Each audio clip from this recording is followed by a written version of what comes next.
नमस्कार, मी संदीप देसाई. आपण पाहताय आज दिनांक. महत्त्वाच्या बातम्यांचा आढावा घेणार आहोत. सुरुवात करूया हेडलाईन्सने. सीडीएस बिपिन रावत यांचा हेलिकॉप्टर अपघातात मृत्यू. तामिळनाडूच्या कुन्नूरमध्ये घडली दुर्घटना. रावत यांच्या जाण्यानं देशावर शोककळा.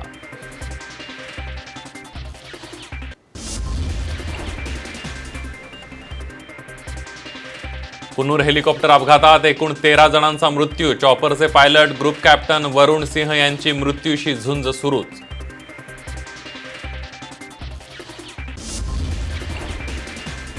कुन्नूर हेलिकॉप्टर दुर्घटनेची सखोल चौकशी होणार. संरक्षण मंत्रालयाकडून चौकशीचे आदेश.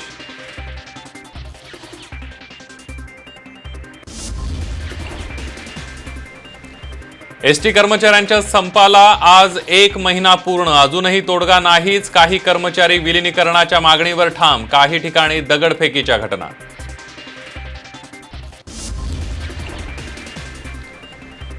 महाराष्ट्र ओमायक्रॉनच्या विळख्यात. राज्यात ओमायक्रॉनचे 22 रुग्ण. आरोग्यमंत्री राजेश टोपे यांची माहिती.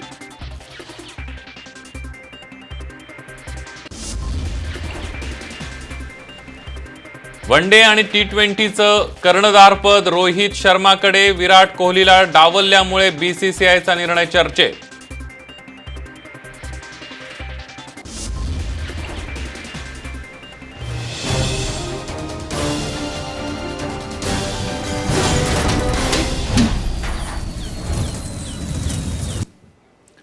बुलेटिनची सुरुवात करूया दिवसभरातल्या सगळ्यात मोठ्या बातमीनं. देशाचे chief of defence staff Bipin Rawat यांचा हेलिकॉप्टर अपघातामध्ये मृत्यू झालाय. तामिळनाडूच्या कुन्नूरमध्ये प्रवासादरम्यान ही दुर्घटना घडली. अपघातग्रस्त चॉपरमध्ये एकूण 14 जण प्रवास करत होते.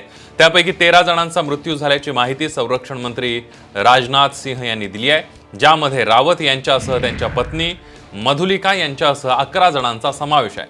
दुपारी 12:30च्या सुमाराला चॉपर क्रॅश झालं.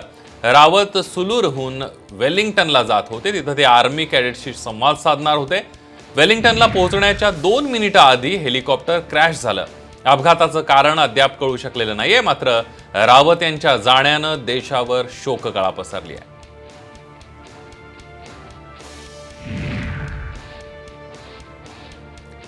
सीडीएस बिपिन रावत यांचं पार्थिव उद्या दिल्लीमध्ये आणलं जाणार आहे. तामिळनाडूच्या कुन्नूरमध्ये झालेल्या हेलिकॉप्टर दुर्घटनेमध्ये बिपिन रावत यांचा मृत्यू झालेला आहे.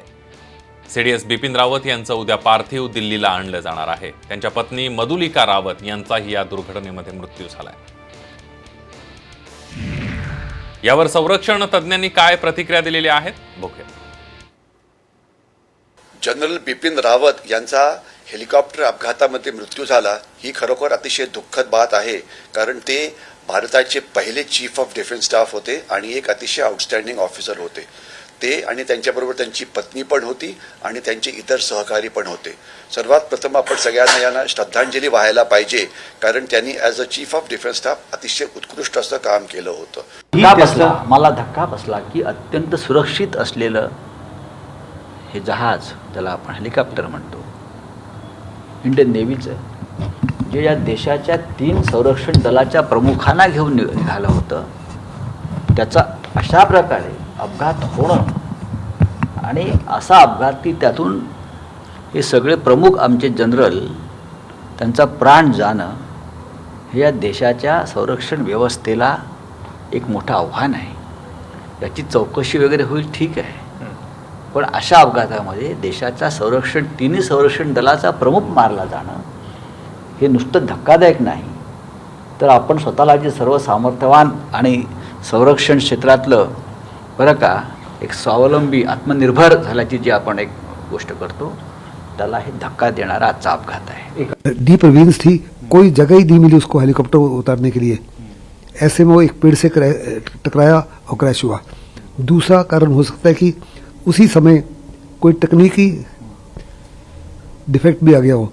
2 इंजन है, अगर एक इंजन भी बुझ जाता है या ख़राब हो जाता है तो तभी भी हेलीकॉप्टर सेफ है उड़ान करने के लिए.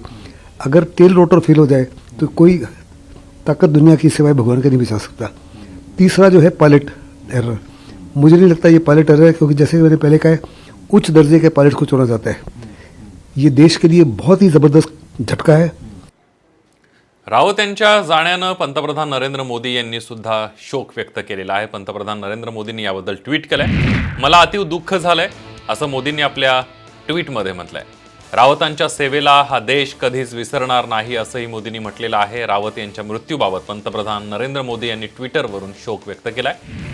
तर काँग्रेसचे नेते राहुल गांधी यांनी सुद्धा ट्विट करत शोक व्यक्त केलेला आहे. राहुल गांधी यांनी रावत यांच्या दुर्दैवी मृत्यूवर दुःख व्यक्त केलंय. बिपिन रावत यांच्या जाण्यानं दुःख झालंय. बिपिन रावत यांच्या जाण्यानं राष्ट्राची मोठी हानी झाली आहे. त्यांच्या कुटुंबियांच्या दुःखात सहभागी असल्याचं राहुल गांधींनी ट्विट केलंय.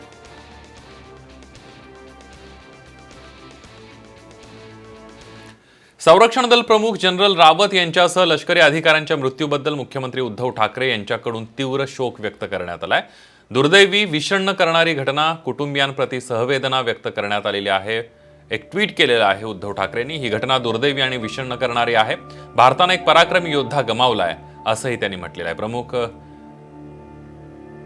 आपल्याला माहित आहे ही गोष्ट मनाला पटणारी नाहीये.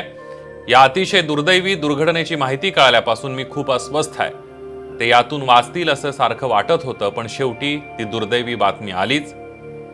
अनेक आघाड्यांवर शौर्याने आणि धडाडीने नेतृत्व करणाऱ्या संरक्षण दलाच्या प्रमुखांचा, त्यांच्या सहकाऱ्यांच्या समवेत असा मृत्यू होणं नियतीलाही मान्य असणार नाही. मी जनरल रावत आणि त्यांच्या पत्नी तसंच अन्य लष्करी अधिकाऱ्यांच्या मृत्यूमुळे खूप व्यथित झालोय अशा शब्दामध्ये मुख्यमंत्री उद्धव ठाकरे यांनी तीव्र शोक व्यक्त केलाय.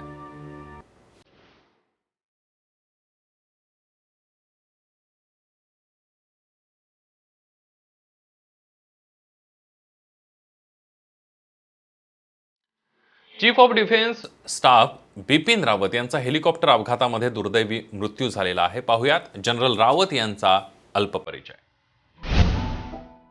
सीडीएस बिपिन रावत यांचा अपघाती मृत्यू.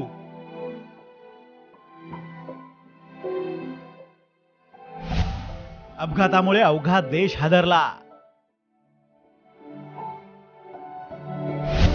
उत्कृष्ट कारकिर्दीचा करुण अंत.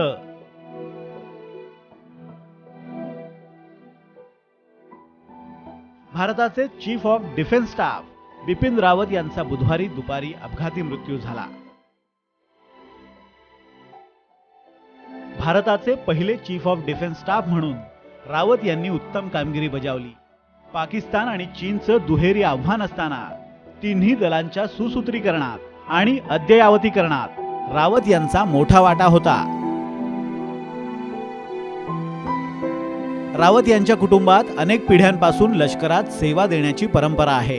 त्यांचे वडीलही लष्करात लेफ्टनंट जनरल या पदावर होते. रावत यांचा जन्म 16 मार्च 1958 रोजी उत्तराखंडच्या पौरीमध्ये झाला. त्यांचं शालेय शिक्षण देहरादून आणि शिमल्यामध्ये झालं. त्यानंतर त्यांनी पुण्याच्या NDA मध्ये प्रवेश मिळवला. 16 डिसेंबर 1978 रोजी ते लष्करात भरती झाले. 11 गोरखा रायफल्सच्या 5व्या बटालियनमध्ये ते रुजू झाले. डोंगराळ भागातील लढाईमध्ये त्यांनी नैपुण्य मिळवलं. कारकिर्दीतील पहिली 10 वर्ष त्यांनी दहशतवाद विरोधी ऑपरेशन्समध्ये व्यतीत केली. 1 जानेवारी 2016 रोजी ते सदर्न कमांडचे कमांडिंग इन चीफ बनले. काही महिन्यांनी म्हणजेच 1 सप्टेंबर 2016ला ते लष्कराच्या उपप्रमुखपदी विराजमान झाले.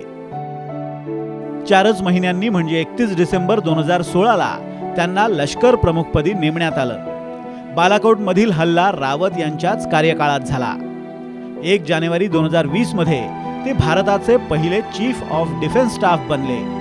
तिन्ही दलाच्या जमेच्या बाजू आणि गरजा याबाबत त्यांनी केंद्र सरकारशी उत्तमरित्या समन्वय साधला.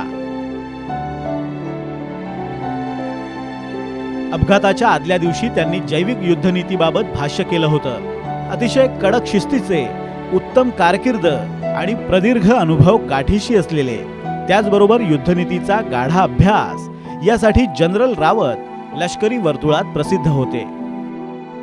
त्यांच्या जाण्यानं भारतानं केवळ उत्तम योद्धाच नाही तर एक विद्वान युद्ध अभ्यासकही गमावलाय. भारताच्या या वीरपुत्राला साम टीव्ही परिवारातर्फे भावपूर्ण श्रद्धांजली. ब्युरो रिपोर्ट, साम टीव्ही न्यूज. तामिळनाडूतील कुन्नूर इथं बुधवारी भारतीय हवाई दलाचं MI-17 V5 हे हेलिकॉप्टर कोसळलं. भारतीय हवाई दलाचे ग्रुप कॅप्टन वरुण सिंग हे गंभीर जखमी झाले असून त्यांच्यावर वेलिंग्टन इथल्या आर्मी हॉस्पिटलमध्ये उपचार सुरू आहेत. या दुर्घटनेमध्ये वरुण सिंह हे 80% भाजले असल्याचं सांगण्यात येत आहे. यंदाच्या स्वातंत्र्य दिनानिमित्त वरुण सिंह यांना शौर्य चक्र प्रदान करण्यात आलं होतं. 2020 मध्ये हवाई आपत्कालीन परिस्थितीमध्ये LCA तेजस लढाऊ विमान वाचवल्याबद्दल त्यांना हा सन्मान देण्यात आला.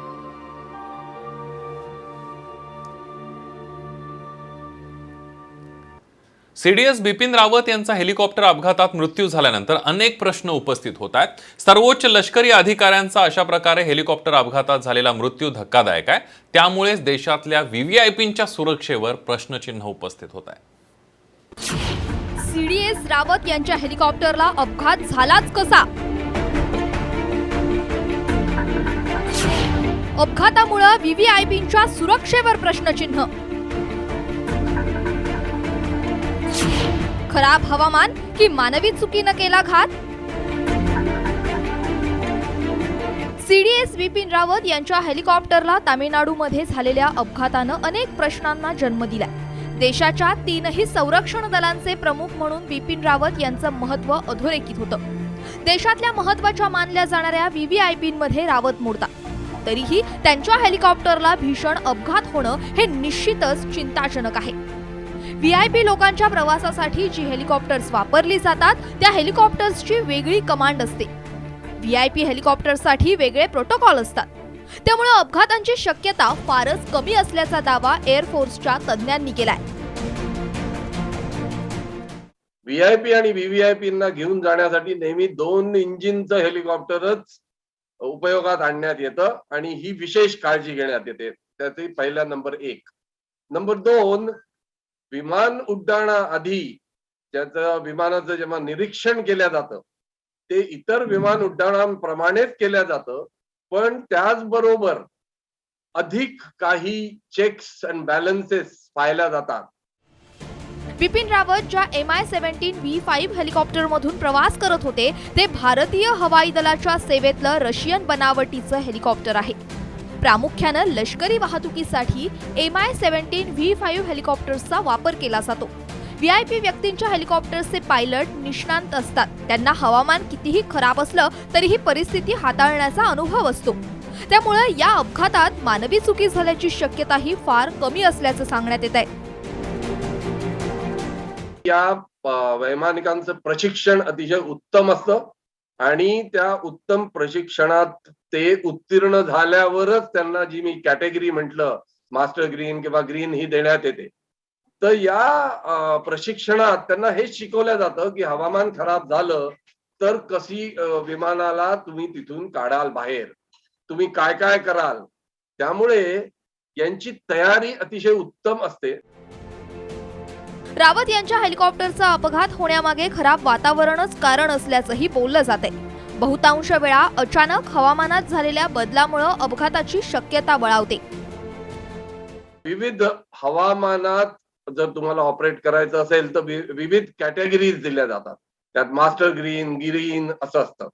तर या VIP साठी जे वैमानिक निवडल्या जातात ते मास्टर ग्रीन ही कॅटेगरी असते. त्यामुळे वातावरण थोडं जास्तही खराब झालं तरी त्यांचे त्या वातावरणात सुरक्षितपणे उड्डाण भरण्याची त्यांची म्हणजे श्रेष्ठता असते. एवढ्या महत्त्वाच्या व्यक्तींच्या प्रवासासाठी वापरल्या जाणाऱ्या हेलिकॉप्टर्सचा अपघात व्हायला नको असं राष्ट्रवादी काँग्रेसचे सर्वेसर्वा शरद पवार यांनीही म्हटलंय. जे हेलिकॉप्टर या प्रकारात वापरले ते अतिशय उत्तम दर्जाचं हेलिकॉप्टर आहे, अत्यंत सेफ आहे आणि त्यामुळं साहजिकच अशा प्रकारचा अपघात अशा हेलिकॉप्टरवरनं होणं ही अत्यंत धक्कादायक आणि चिंतनीय गोष्ट आहे. देशात अतिमहत्त्वाच्या व्यक्तींच्या प्रवासासाठी या MI-17 V5 हेलिकॉप्टर्सचा वापर केला जातो. ही हेलिकॉप्टर्स एवढी सुरक्षित मानली जातात, एवढे कडेकोट नियम शिष्टाचाराची यंत्रणा आणि सुरक्षेच्या उपाययोजना असूनही जर असे अपघात होणार असतील तर या संपूर्ण व्यवस्थेत मूलभूत बदल करण्याची गरज आहे का, असा प्रश्न या निमित्तानं उपस्थित होतोय. ब्युरो रिपोर्ट, साम टीव्ही न्यूज. ज्या हेलिकॉप्टरमध्ये जनरल रावत प्रवास करत होते ते नेमकं कसं आहे, एक नजर टाकूया. MI-17 हे रशियन बनावटीचं हेलिकॉप्टर आहे. जगातील सर्वात अत्याधुनिक हेलिकॉप्टर्सपैकी ते एक आहे. याचा उपयोग प्रामुख्याने अधिकाऱ्यांच्या प्रवासासाठी किंवा माल वाहतूक करण्यासाठी होतो. भारतात याचा उपयोग VVIPंच्या प्रवासासाठी करण्यात येतो. हल्ला करण्यासाठी किंवा बचाव कार्यासाठीही याचा वापर होतो. याचा कमाल वेग आहे ताशी 250 किलोमीटर. एकदा पूर्ण इंधन भरलं की हे हेलिकॉप्टर किलोमीटर 580 किलोमीटर पर्यंत प्रवास करू शकतं. क्षमता 36 सशस्त्र सैनिक किंवा 4.5 टन माल वाहू शकतं. या हेलिकॉप्टरचं कमाल टेक ऑफ वेट आहे 13 टन.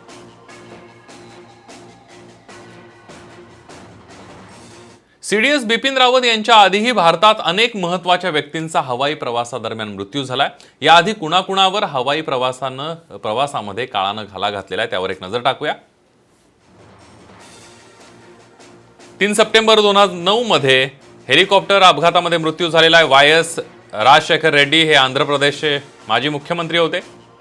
त्यानंतर दोरजी खांडू माजी मुख्यमंत्री अरुणाचल प्रदेशचे होते. 30 एप्रिल 2011 रोजी तवांग ते इटनागर दरम्यान हेलिकॉप्टर क्रॅश झाला आणि त्यामध्ये त्यांचा मृत्यू झाला. संजय गांधी काँग्रेसचे नेते 23 जून 1980 ला सफदरजंग विमानतळावर विमान क्रॅश झालं. माधवराव सिंधिया काँग्रेसचे नेते होते, मंत्री होते. 30 सप्टेंबर 2001 रोजी कानपूर जवळ विमान अपघातात मृत्यू झाला. GMC बालयोगी माजी लोकसभा अध्यक्ष होते, तेलुगू देसमचे नेते होते. 3 मार्च 2002 ला त्यांचाही आंध्र प्रदेशात हेलिकॉप्टर अपघातात मृत्यू झाला. नागपूर स्थानिक स्वराज्य संस्थांमधून होणाऱ्या नागपूर विधान परिषद जागेवर काँग्रेस आता तोंडघशी पडलेली आहे. काँग्रेस आता अपक्ष उमेदवाराला पाठिंबा देण्याची शक्यता निर्माण झाली आहे. याचं कारण म्हणजे छोटू भोयर यांना ऐन निवडणुकीच्या तोंडावर काँग्रेसमध्ये प्रवेश देण्यात आला होता. मात्र भोयर यांना निवडणूक लढवण्याची इच्छाच नसल्याचं आता समोर आलंय. ते प्रचारातून सुद्धा गायब होते. त्यामुळे अपक्ष उमेदवाराला पाठिंबा देण्याची वेळ आता काँग्रेसवर येणार आहे. विधान परिषद निवडणुका बिनविरोध व्हाव्यात अशी काँग्रेस पक्षात एक भूमिका होती. मात्र तरीही नागपूर जागेवरील उमेदवाराने अर्ज मागे न घेतल्यानं ही निवडणूक लागलेली आहे.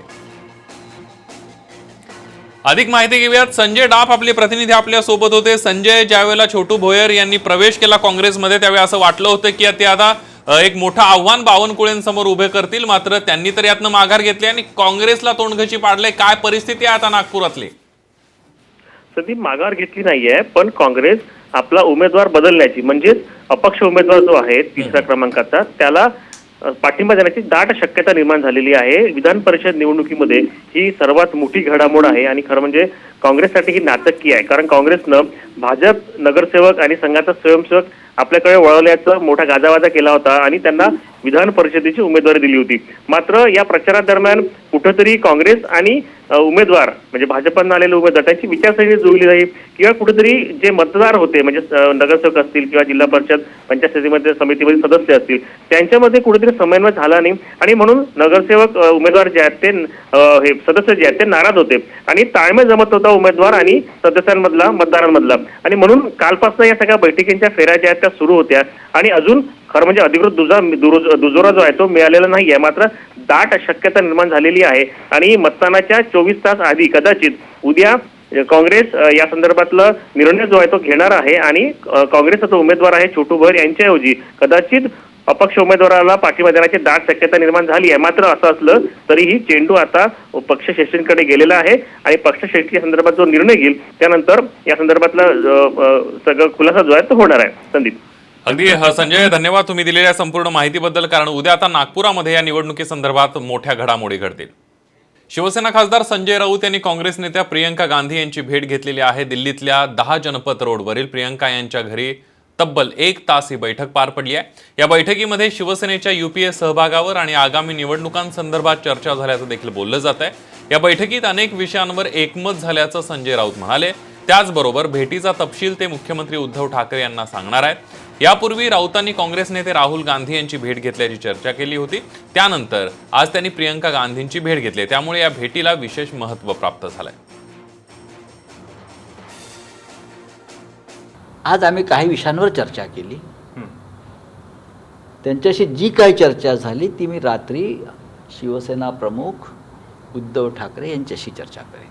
त्या संदर्भात मी आपल्याला कालही सांगितलं की राहुल गांधींशी चर्चा झाली, आज प्रियंका गांधींशी चर्चा झाली आणि काही प्रमुख विषयांवरती आमचं एकमतसुद्धा आहे. पण हे मी उद्धवजींच्या भूमिका ज्या आहेत त्या त्यांच्या कानावर घातल्या. उद्धवजीशी रात्री बोलेन. भाजप नेते आशिष शेलार यांच्या विरोधात शिवसेना महिला आघाडी चांगलीच आक्रमक झाली आहे. आशिष शेलारांनी महापौर किशोरी पेडणेकर यांच्याविषयी केलेल्या वक्तव्याप्रकरणी महिला नेत्यांनी मरीन ड्राईव्ह पोलिसात तक्रार दाखल केली आहे. त्यानुसार शेलारांविरोधात अदखलपात्र गुन्हा दाखल करण्यात आलाय. यावेळेला शिवसेनेच्या नगरसेविका आणि महिला पदाधिकारी उपस्थित होत्या. अधिक माहिती घेऊयात. सुमित सावंत आपले प्रतिनिधी आपल्या सोबत आहेत. सुमित, आपण बघतोय की आशिष शेलारांविरोधात आता महिला आघाडी शिवसेनेची आक्रमक होताना दिसते. काल सुद्धा वरिष्ठ पोलीस अधिकाऱ्यांकडे तक्रार करण्यात आली, आज सुद्धा तक्रार करण्यात आलेली आहे. काय सांगशील या सगळ्याबद्दल? बरोबर आहे. काल सगळ्या शिवसेनेच्या नगरसेविका आणि पदाधिकारी यांनी जाऊन पोलीस आयुक्तांची, सहायुक्त आहेत, त्यांची भेट घेतली आणि या भेटीमध्ये नेमकं काय प्रकरण आहे, या प्रकरणासंदर्भात काय कारवाई तुम्ही करणार आहात याची विचारणा या सगळ्या नगरसेविकांनी केली होती. तात्काळ त्यांनी केलेल्या वक्तव्याचा निषेध करत कारवाई तुम्ही लवकरात लवकर करा असं त्यांनी म्हटलं होतं. पण महापौरांनी मात्र त्या विरोधात कुठेही तक्रार नोंदवली नव्हती आशिष शेलारांच्या विरोधात. आज मात्र आशिष शेलारांच्या विरोधात तक्रार नोंदवण्यासाठी स्वतः महापौर किशोरी पेडणेकर या सध्या मरीन लाईन्स पोलीस ठाण्यात पोहोचलेल्या आहेत. बराच वेळ झालेला आहे. इथे आतमध्ये आपण बघतोय शिवसेनेचे सगळे काही नगरसेवक महिला आहेत, काही इतर पदाधिकारी देखील उपस्थित आहेत आणि आतमध्ये गुन्हा नोंदवण्याचं काम सुरू आहे. स्थानिक डीसीपी देखील इथे पोहोचलेले आहेत. कोणकोणत्या कलमांतर्गत इथे त्यांच्यावरती गुन्हा नोंदवता येईल या सगळ्या संदर्भात विचारविनिमय देखील केला जातोय. काही वेळापूर्वी म्हणजे संध्याकाळच्या दरम्यान महापौरांच्या घरी देखील पोलीस गेले होते. तिथे देखील त्यांचं स्टेटमेंट रेकॉर्ड करण्यात आलेलं आहे. आता एकूणच आशिष शेलारांनी देखील एक ट्विट केलेलं आहे.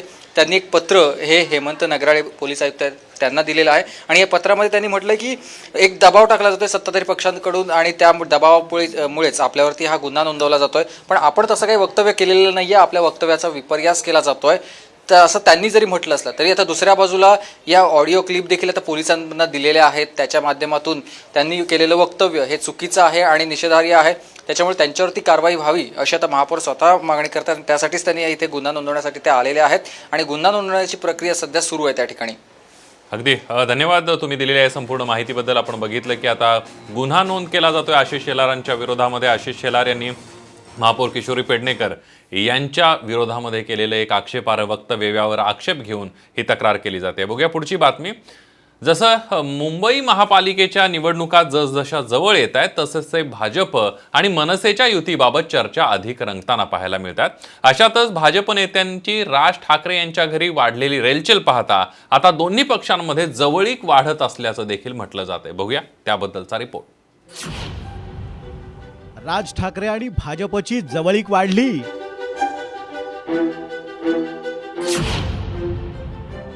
शिवतीर्थावर भाजप नेत्यांची रेलचेल.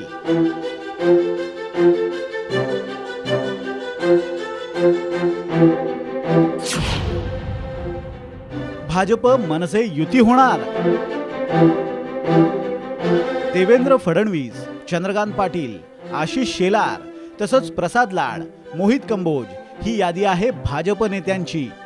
असे भाजप नेते ज्यांनी अलीकडेच राज ठाकरेंच्या नव्या घरी जाऊन त्यांची भेट घेतली. निमित्त जरी नव्या घराचं असलं तरी खरा हेतू मात्र वेगळा असू शकतो. आगामी मोठ्या निवडणुकांआधी मुंबई जिल्हा बँकेच्या निवडणुकीत मनसेनं आपल्याला टाळी द्यावी म्हणून भाजप नेते प्रसाद लाड यांनी आज राज ठाकरे यांचं घर गाठलं. सन्माननीय राजसाहेब ठाकरेंची मी आज भेट घेतली.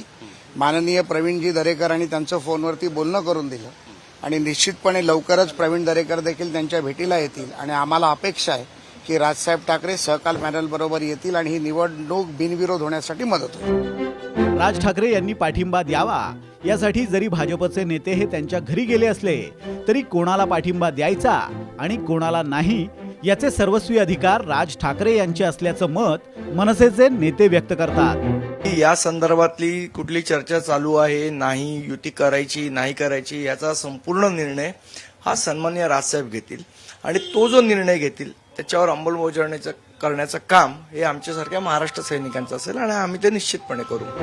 मागच्या लोकसभा आणि विधानसभा निवडणुकीत लावरे तो व्हिडिओ म्हणत मनसेनं भाजपचे वादे आणि आश्वासनं चव्हाट्यावर आणली होती. आता भाजपचे नेते राज ठाकरे यांच्याकडे युतीची गळ घालत तर नाहीयेत ना, अशी चर्चा सध्या जोरात सुरू आहे. वैदेही काणेकरसह ब्युरो रिपोर्ट, साम टीव्ही न्यूज. यानंतर पुढची बातमी एसटीच्या संपासंदर्भातली आहे. मागील 1 महिन्यापासून एसटीचा संप सुरू आहे. एसटीच्या इतिहासामध्ये पहिल्यांदाच हा संप एवढे दिवस सुरू आहे, कारण कर्मचारी विलिनीकरणाच्या मागणीवर ठाम आहेत. पाहूया त्याबद्दलचा एक रिपोर्ट. एसटीच्या संपाला 1 महिना. एसटीच्या इतिहासात पहिल्यांदाच संप लांबला.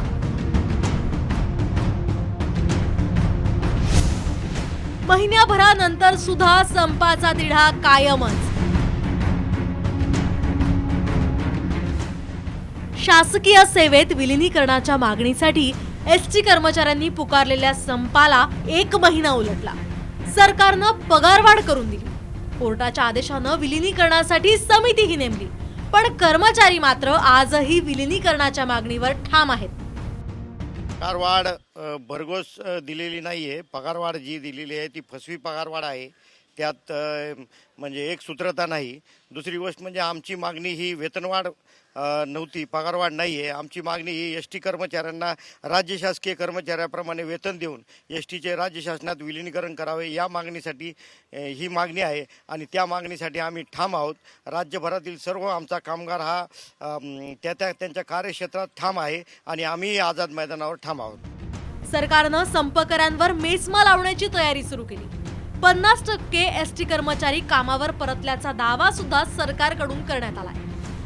एसटी महामंडळाच्या सम चालू असताना जवळपास 50% पेक्षा जास्त कर्मचारी कामगार हे कामाला परतलेले, जे कामाला आले त्यांना पगार देण्याचा पण निर्णय झालेला आहे. सगळ्यांना आव्हान आहे की त्यांनी कामावर रुजू झाले पाहिजे. जर ज्यांची मागणी असेल की आम्हाला कामावर जायचं नाही, मग जे कायदेशीर मार्ग असतील त्या पद्धतीने विभाग पुढे जाईल. कामगार संघटनांची संपासाठी एक रणनीती असते. संप किती ताणायचा, किती मागण्या पदरात पाडून घेत कुठं माघार घ्यायची हे कामगार नेत्यांना ठाऊक असतं. संप पुकारणारे एसटी कर्मचारी वाटाघाटीत कमी पडले की काय, असाच प्रश्न आता या निमित्तानं उपस्थित होतोय. ब्युरो रिपोर्ट, साम टीव्ही न्यूज, मुंबई. पाकिस्तानमधील महागाई दिवसेंदिवस वाढत चाललेली आहे. काही दिवसांपूर्वी पाकिस्तानमधील दूतावासामधल्या कर्मचाऱ्यांचं 3 महिन्यांचं वेतन थकवण्यात आलं असल्याची चर्चा समोर आलेली होती आणि यामुळे जगभरात सुद्धा या सगळ्याची चर्चा होती. पण आता पाकिस्तानात दूध हे पेट्रोलपेक्षा महाग झालेलं आहे. बघूया. पाकिस्तानात महागाईनं मोडले विक्रम. दुधापेक्षा पेट्रोल स्वस्त. इम्रान खान यांचं सबशेल अपयश. पाकिस्तान हा देश दिवसागणिक अधिक रसातळाला चाललाय. याचा आणखी एक द्योतक म्हणजे पाकिस्तानातील अभूतपूर्व महागाई. इम्रान खान सरकारच्या घोडचुकांमुळे सामान्य जनतेचं कंबरडं मोडलंय.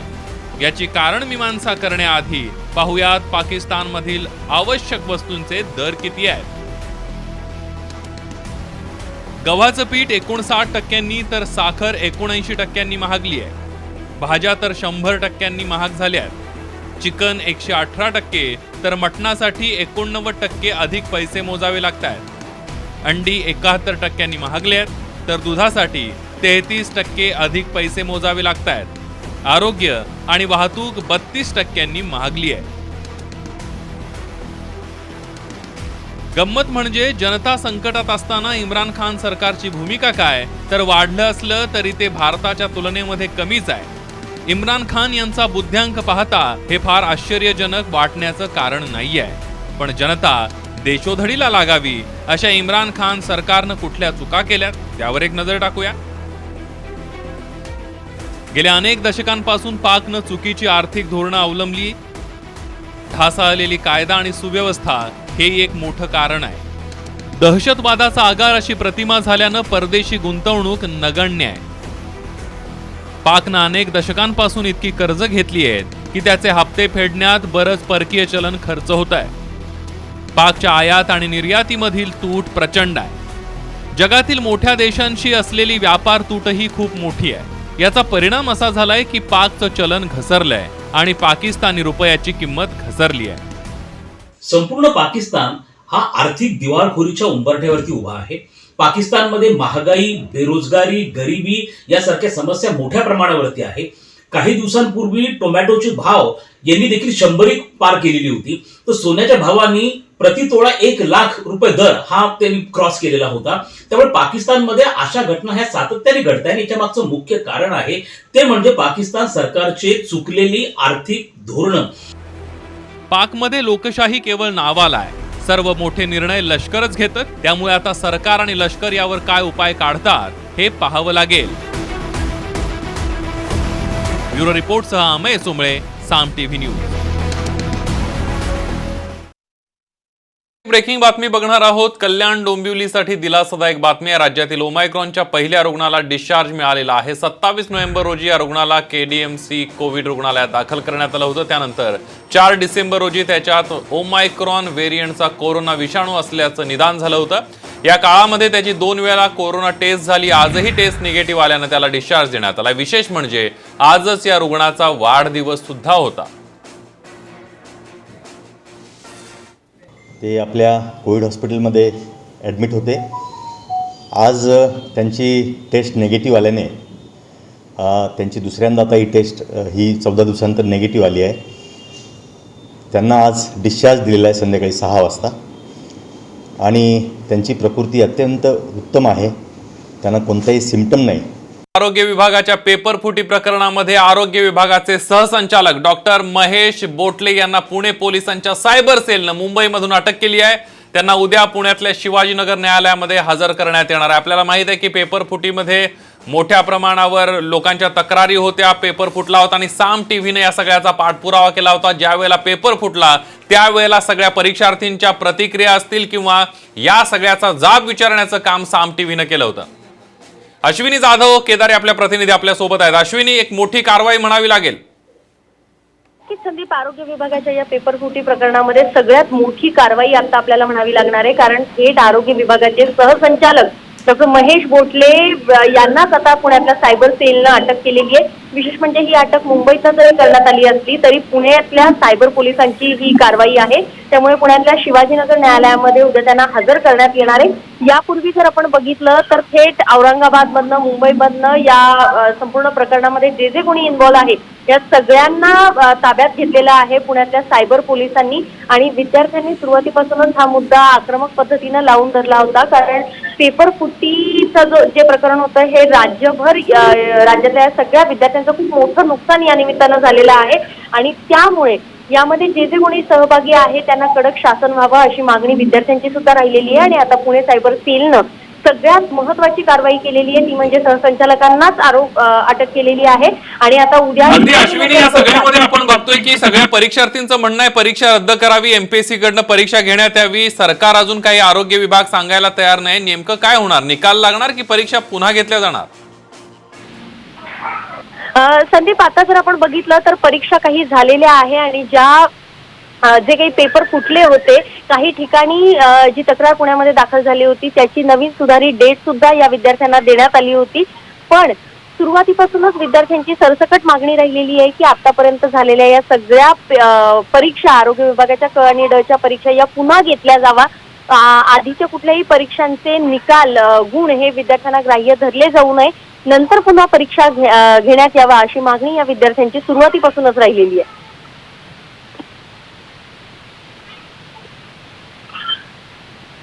तुम्ही दिलेल्या संपूर्ण माहितीबद्दल धन्यवाद अश्विनी. तुम्ही दिलेल्या संपूर्ण माहितीबद्दल. या काही घडामोडीनंतर बुलेटिनमध्ये इथंच थांबूया. ताज्या बातम्यांसाठी पहा फक्त साम टीव्ही.